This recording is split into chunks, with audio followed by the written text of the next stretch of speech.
Il y a un an environ, j'ai fini par relier les principaux fils de l'histoire. J'ai compris ce qu'elle essayait de dire, mais qu'elle ne pouvait pas révéler du fait de son bâillon juridique. Pour moi, la méthode était claire, suivez la piste de l'argent. Israël et la Turquie ont des accords de défense depuis les années 70. Ces relations se sont considérablement renforcées dans les années 80 et 90.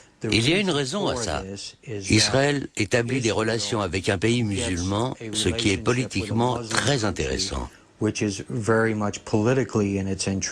La Turquie, de son côté, bénéficie d'une relation avec Israël, un pays très apprécié par le Congrès des États-Unis, entre autres.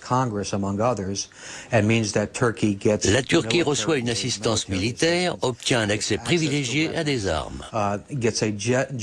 Tout ça sous l'œil complice de l'administration américaine, ce qui n'est pas une mince victoire pour la Turquie, compte tenu de son invasion de Chypre. Bref, la Turquie est gagnante, Israël est gagnant. Les néoconservateurs qui sont au milieu de tout ça sont également gagnants, du fait de leur rôle d'intermédiaire. Comme tous les intermédiaires, ils font de l'argent, monnaient leur influence. Et dans la mesure où beaucoup d'entre eux sont juifs, ils sont perçus comme proches d'Israël. Bref, ils ont tout à gagner à cette relation trilatérale ou triangulaire, au même titre que les autres. Giraldi vient de publier un article sur l'affaire Edmunds. Concis, accusateur, l'article paraît dans une revue bien informée, The American Conservative. En quelques paragraphes, Giraldi revient sur l'American Turkish Council et les groupes d'influence israéliens et turcs aux États-Unis, évoque leurs liens financiers avec les autorités turques, leur liaison dangereuse avec le complexe militaro-industriel américain. La Turquie veut pouvoir acheter de tout et évidemment des technologies placées sous embargo. Connaissant les forces en présence, du fait de mon expérience à la CIA, j'en ai déduit que les Turcs, les Israéliens et ces officiels américains, dont la plupart émargeaient au ministère de la Défense, se livraient de toute évidence au commerce des armes. En recrutant la fine fleur des amis d'Israël aux États-Unis, les généraux turcs ont mis dans le mille. En 10 ans, la Turquie va recevoir plus de 12 milliards de dollars en assistance militaire gratuite des États-Unis. Reconnaissant, Ankara ouvre son espace aérien à l'aviation israélienne. Un espace aérien inespéré en terre d'islam. Les hauts plateaux anatoliens, frontaliers de la Syrie et de l'Iran. Au milieu des années 90, le triangle américano-israélo-turc vit son âge d'or. À Washington, deux figures de la droite néoconservatrice incarnent les amis américains de la Turquie et d'Israël. Giraldi donne des noms.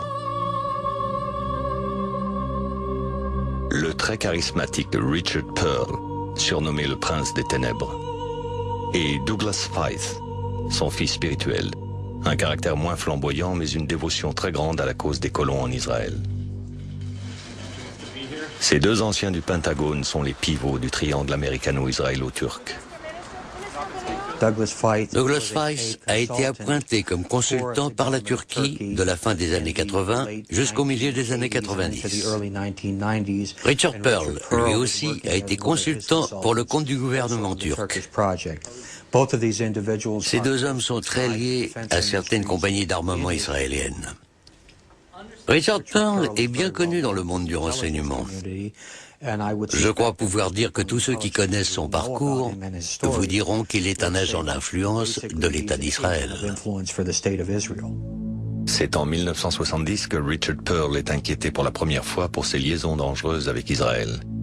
À l'époque, il est sur écoute du FBI.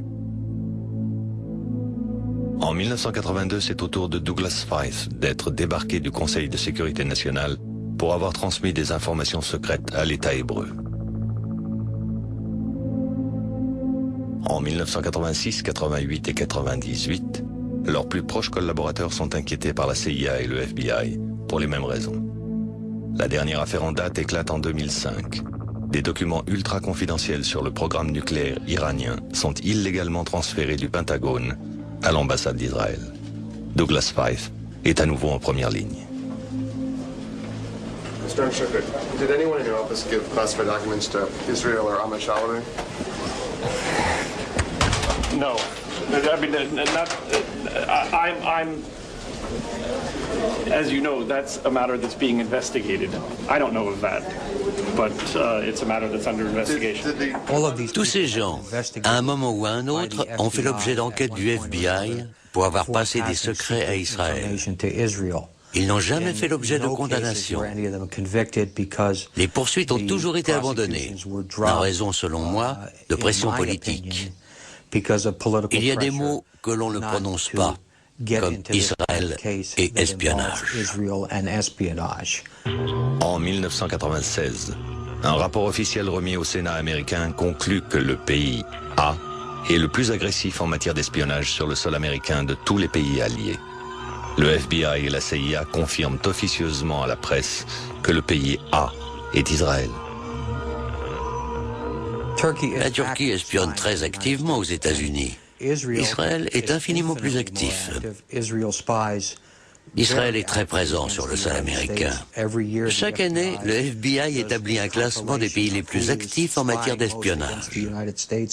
Chaque année, on a le même premier et deuxième. En premier, la Chine, en deuxième, Israël. Mais les amis influents ne peuvent pas tout. Pour agir discrètement sur le sol américain, Israël et la Turquie ont aussi recours à une méthode parfaitement éprouvée, les sociétés écrans. Les sociétés écrans turques se comptent par centaines aux États-Unis. Beaucoup ont réussi à décrocher des contrats secrets défense avec le gouvernement. Cela leur ouvre bien des portes. C'est là où je voulais en arriver. Pour en savoir plus, regardez du côté de Giza. Giza Technology est une petite société d'import-export de Secaucus, dans le New Jersey. Son responsable est turc. Il s'appelle Zeki Bilmen. Cet homme figurait sur les écoutes du FBI que traduisait Sybil Edmonds. Des écoutes révélatrices sur les activités de Giza. À l'été 2003, Giza Technology exécute une curieuse commande vers l'Afrique du Sud. Giza livre 200 détonateurs électroniques à un courtier israélien du Cap, relation d'affaires de Zeki Bilmen. La commande est tout sauf anodine. Ces équipements servent à la détonation nucléaire. Leur exportation, comme celle de l'uranium enrichi, n'est autorisée que vers des pays signataires du traité de non-prolifération nucléaire, comme l'Afrique du Sud. Là où vous rentrez dans des eaux plus dangereuses, c'est dans des régions où les ventes d'armes sont soumises à conditions. Si vous voulez contourner l'obstacle, vous vendez l'armement à un pays qui y a droit, un pays évidemment de connivence, qui accepte de falsifier un certificat d'utilisateur final pour que l'armement puisse repartir ailleurs sans laisser de traces. Les détonateurs de Giza, une fois arrivés au Cap, sont aussitôt réexpédiés au Pakistan par le courtier israélien. 6 mois plus tard, le courtier est arrêté. Une enquête est ouverte, mais Giza n'est pas inquiété. Une erreur, selon Joe Trento, chercheur spécialisé dans le renseignement. Quand un marchand d'armes se retrouve sur des marchés de ce calibre, il agit rarement sans le soutien d'un gouvernement. Croire que ces compagnies, ces courtiers opèrent seuls, c'est de la foutaise. C'est impossible. D'où cette question. Qui a permis tout ça? Pourquoi Giza n'est pas inquiété? Il se pourrait que Giza ait été utile dans le passé. Giza a pu servir de couverture aux renseignements américains, ou plus sûrement israéliens, vu les personnages impliqués. Les États-Unis et la Turquie ont des relations très étroites, mais il n'est pas de relation plus étroite que la relation États-Unis-Israël.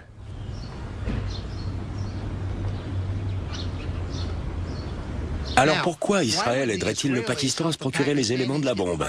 La seule explication, c'est que les États-Unis l'ont demandé. En pointant du doigt l'affaire des Dickerson, Sybil ne pouvait imaginer que le puzzle à reconstruire pouvait mener aussi loin. À 12 000 km de Washington, aux portes d'Islamabad, un homme est en résidence surveillée. Le destinataire des détonateurs de Giza, Abdelkader Khan. Cet ingénieur métallurgiste formé en Hollande est le père du programme nucléaire pakistanais. Un programme ultra secret, initié à la fin des années 70, et destiné à contrer l'Inde, l'ennemi héréditaire, déjà détenteur de l'arme nucléaire. Des compagnies turques ont travaillé pour le programme nucléaire pakistanais pratiquement dès le début du réseau AQ-Khan. David Albright est un expert international de la prolifération nucléaire. Un homme qui connaît la face cachée de la bombe pakistanaise et le rôle de plaque tournante joué par la Turquie dans le marché noir nucléaire.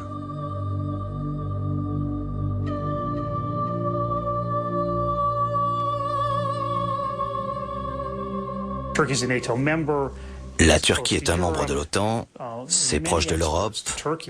Les exportations vers la Turquie sont généralement peu surveillées. Du coup, des produits ont pu être réexportés vers le Pakistan. Le plus frustrant dans cette affaire, c'est que le gouvernement américain était au courant de ce genre de pratiques depuis le début.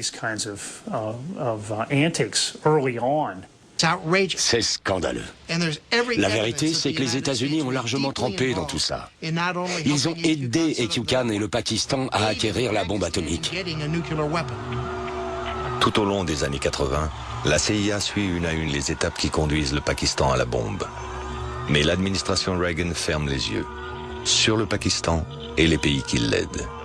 AQ-Khan et son programme sont alors intouchables. Les États-Unis avaient des hommes à eux dans le programme nucléaire pakistanais. Les Pakistanais s'approvisionnaient plutôt ouvertement. Ils communiquaient par téléx, par téléphone. Tout cela était intercepté par la National Security Agency. En 1998, le Pakistan procède à son premier essai nucléaire.